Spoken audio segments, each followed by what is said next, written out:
और चलिए अब बात करते हैं पंडित धीरेन्द्र कृष्ण शास्त्री की। पटना में दरअसल बाबा बागेश्वर का विरोध और तेज हो गया है और इस बार तो आप देखिए बाबा के पोस्टर पर पोत दी गई कालिक।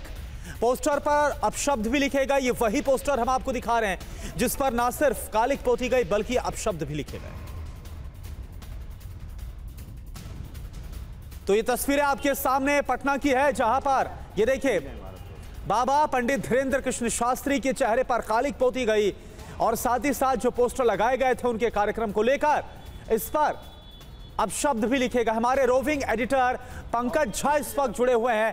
पंकज, क्या अब इस पर भी कोई बात कर रहा है? क्योंकि हमने बात की थी इससे पहले, चाहे बीजेपी के नेता हो या फिर आरजेडी के नेता, उनसे हमने बात तो जरूर की, लेकिन क्या इस पर कोई बात हो रही है कि इसकी जांच होगी, कौन इसके पीछे, इसका पता लगाया जाएगा?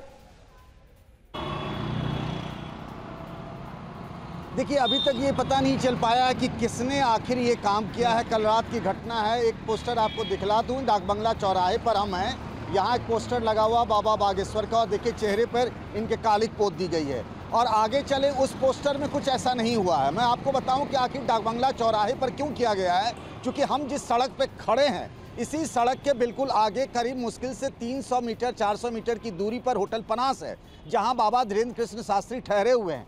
तो एक विरोध के तौर पर, चूंकि अभी 13 तारीख से लेकर आज 17 तारीख है, आज आखिरी दिन है, लेकिन अभी तक कोई इस तरीके से सड़क पर विरोध नहीं जता रहा था। लेकिन ये देखिए कल रात की घटना है जब इसी तरीके से कई पोस्टरों पर कालिक पोत दी गई है। ये सबसे बड़ा भीड़ भाड़ वाला चौराहा है, इलाका है। वहाँ इस पोस्टर पे हुआ, इस पोस्टर पे हुआ, इस पोस्टर पे हुआ, इस तरीके से विरोध जताया गया है। जो वीडियो दिख रहा है उसमें 3-4 लोग इस तरीके से कालिक पोतते हुए दिख रहे हैं। अब वो कौन है, क्या जिस तरीके से तेज प्रताप यादव ने खुलेआम विरोध जताया था, कहा था कि उनकी जो सेना है आरएसएस के तर्ज पर जो बनाई है डीएसएस, वो विरोध करेंगे, लेकिन अभी तक कोई सामने नहीं आया है। पुलिस के पास भी वो वीडियो है। सवाल ये है, पहचान की जाएगी। आप जो बता रहे हैं कि 3-4 लोग नजर आ रहे हैं जो कालिक पोतते हुए नजर आ रहे हैं, जाहिर सी बात है सीसीटीवी फुटेज निकला होगा।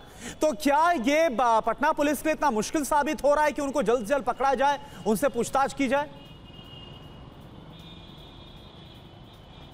देखिए, इसमें से एक पुलिस अधिकारी से जिन्होंने अपना नाम ना बताने की शर्त पर जानकारी दी है कि उनके पास वो वीडियो आया हुआ, अभी तक अगल बगल के इलाके के सीसीटीवी अगर लगे हैं तो उनके वो फुटेज खंगालेंगे, पता करने की कोशिश करेंगे कि वो व्यक्ति कौन है। लेकिन ये बताया गया कि 3-4 लोग कालिक पोतते हुए नजर आ रहे हैं। उन सब की पहचान की जाएगी। क्या उनका किसी संगठन से जुड़ाव रहा, किसी राजनीतिक पार्टी से जुड़ाव रहा, कौन है लोग जो शक जता रहे हैं तेज प्रताप यादव पर, उसकी भी बात कही जा रही है। उनको आइडेंटिफाई किया जाएगा। हालांकि दोनों पार्टियों की तरफ से एक दूसरे पर आरोप, यानी कि दोनों समूहों की तरफ से जो पॉलिटिकल समूह हैं, चाहे राजद और जेडीयू के लोगों या बीजेपी, एक दूसरे पर ही इसके षड्यंत्र का आरोप लगा रहे। शुक्रिया पंकज आपका। और देखिए, पंडित धीरेन्द्र शास्त्री ने हनुमंत कथा के दौरान एक बार फिर हिंदू राष्ट्र का बयान दिया। बाबा ने कहा कि बिहार से हमारा संकल्प पूरा होता दिख रहा है। देखिए रिपोर्ट।